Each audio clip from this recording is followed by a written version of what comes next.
Ahojte, zdravím vás všetkých. Kto ma nepoznáte, tak som Anit. To pripomínam aj tí, ktorí ma predtým poznali a už na mňa zabudli. Bol totiž čas, keď som na YouTube pridávala pravidelne videá, ale rok 2023 k ním teda nepatril. Ale to ste si asi všimli. A prečo? Neviem, mala som pocit, že som vám už odovzdala všetko, čo som vám odovzdať mohla. A tak nejak som... Neviem. Nejak to nešlo.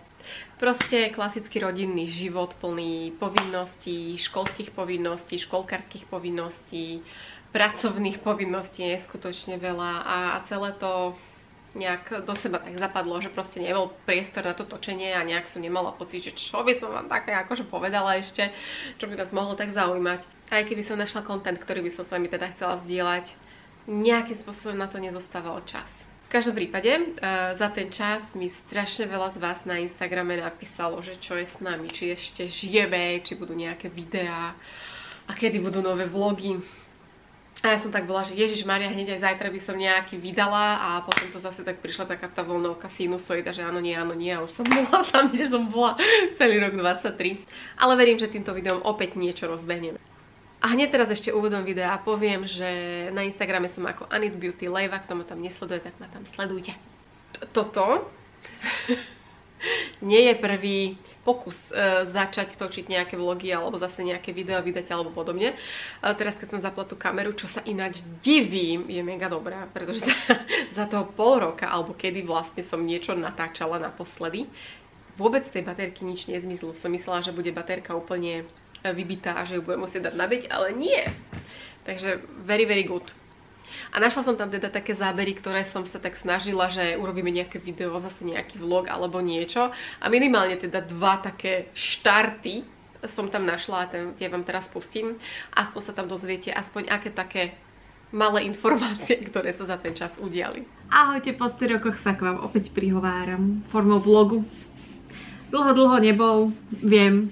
Mala som takú prestávku, dúfam, že toto zase nebude iba také video medzi dvoma prestávkami. Natánka som ešte mala doma a už kým bol taký starší, väčší, tak si vyžadoval viacej také interakcie so mnou v rámci toho, že viacej poďte so mnou hrať, poďme sa zabávať, nejaké nové veci ho učiť a podobne.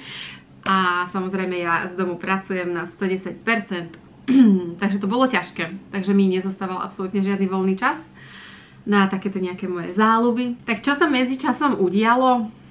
Asi najdôležitejšie je to, že Natán nastúpil do škôlky a máme teraz takéto obdobie, že ešte ráno plakáva, tak je to trošku pre mňa také ťažšie, také emotívnejšie, pre ňa je to tiež samozrejme ťažké, ale tak snažíme sa to nejak prekonať. A Lela nastúpila do školy už na 2. stupeň, takže tam zase riešime také tie druhostupňárske záležitosti a nie problémiky, ale teda zvykať si na to, že už nie je družina, už potrebuje sa nejak dopraviť, aby bola maličko samostatnejšia a jedno s druhým, takže mami, poznáte to. Veľa z vás mi písalo na Instagram, či bude vlog z dovolenky.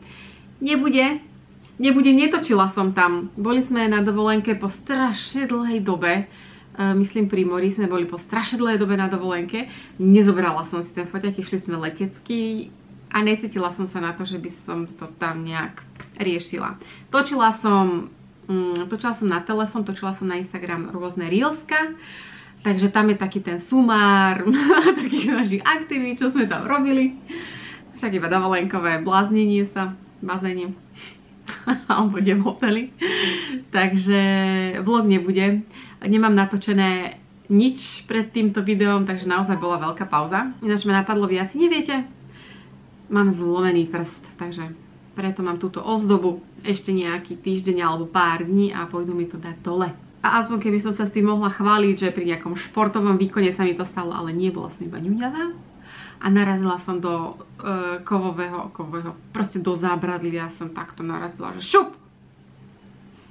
A zlomil sa tuto pri článku. Ale tak ma to štve, pretože to je akurát prsteník, kde nosím snubný prsteň a zásnubný prsteň a nezmestia sa mi tam. Nezmestia. Veľmi dúfam, že po tom, čo sa mi to zahojí a určite čas prejde, že sa mi to tam tak odpuchne a všetko bude na takom poriadku, že si tam tie 2 prstene budem vedieť natiahnuť, zatiaľ mi to nejde a som z toho veľmi nešťastná. Ahojte, máme ďalší deň a ďalšie dobré správy.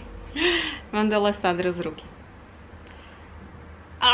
Neviem ho viacej zahnúť, v klbiku som mala zlomený prst.